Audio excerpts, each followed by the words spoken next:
For example, you see a phrase, what do you? For example, in a sentence, what do you do?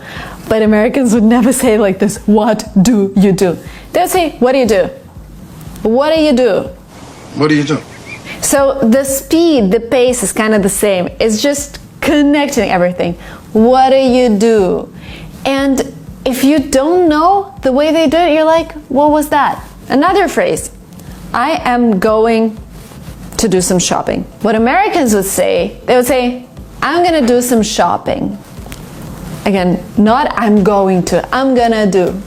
Again, they've connected something, they actually paraphrase it a little. I'm gonna get some water. Do you want some? And some Americans would even say, I'm gonna do shopping. This is like the very, very contracted version of it. So what Americans do, they take those smaller words and they pronounce them in a way that is easier for them in daily speech. For example, article the is pronounced like the.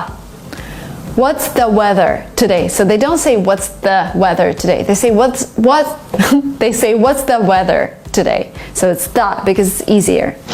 Oh, what about the weather report? You sometimes sounds like yeah. Do you want to go for a walk? Again, do you want to go for a walk sounds as if you just started learning English. Do you want to go for a walk?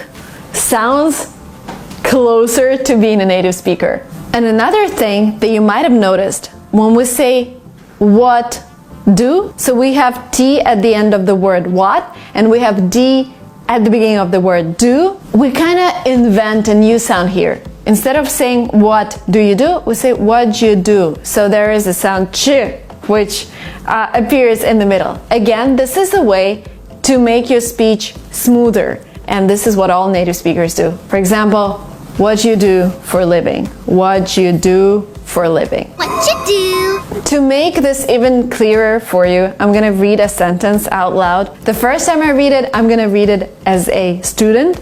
The second time I read it, I would try to read it as a native speaker. Let's do it. I am going to go out to Walmart.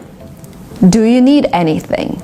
I'm gonna go out to Walmart. Do you need anything? Again, I replaced I'm going to with I'm gonna go to Walmart. And I've connected Walmart with do. We have a word that ends with T and we have a word that begins with D. So I'm gonna go to Walmart. Do you need anything? And there's this ch that appeared in the middle. The next word, a little confusing, I know, especially when you hear this first in a native speaker speech. Something, they say something. I don't know why this appears, it's just the way the language evolves when people speak it, but can you give me something? This is sometimes what native speakers say, which is correct. Don't be confused, it's just the same as something. The next phrase, let me give you something. The Americans would say, let me give you something. So they just omit the letter T and you get let me get you something. Let me give you something. In American English, if you have a letter T in the middle of a word, sometimes you pronounce it as D. Letter, letter. Letter? Because it's faster, because it's smoother. City, you don't say it. City, city. City? It's like DNR, city. Bitter, and it sounds a little British, so in Great Britain they would say still bitter. In American English they would say bitter. Bitter. Let me give you some more examples. Bottle, bottle.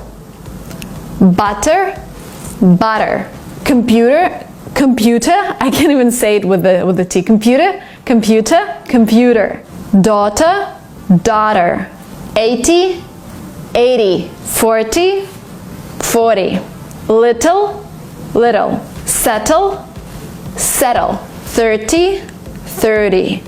You see, this T converts to D all the time. As you noticed, it's even unnatural for me to say little, 30, just because I'm so used to, inserting D instead of T. This would come automatically, not automatically, automatically to you guys when you practice. This is first the way to speak faster. Second, this is the way to speak more naturally. And third, this is an easier way to understand native speakers because you now know how the mechanics work.